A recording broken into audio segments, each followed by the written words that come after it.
Actually, recently my boyfriend pointed out that sometimes I talk with the same amount of emphasis on every word or the same amount of time in between words, and it made me realize how I didn't know my stilted speech and flat effect was so noticeable to other people. I think it makes a lot of sense when I consider why people have been able to clock me so easily in the past, because even if they don't realize that what they're hearing is an autistic person or they don't understand what stilted speech is, it's still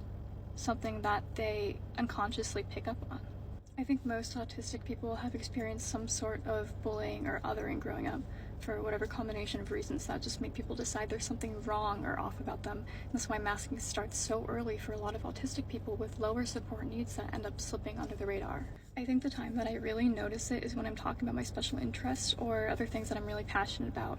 And so much of me ends up involved in that conversation that it's like I just don't have the consciousness to be able to monitor my speech. I remember when I first started unmasking, I felt really uncomfortable with how I sounded, and I literally thought to myself that maybe somehow I was unconsciously trying to come off as more autistic,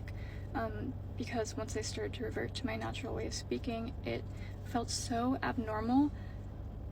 that I was actually in denial that it could be me. I think that's exactly where a lot of discomfort lies in the process of unmasking, because at the end of the day,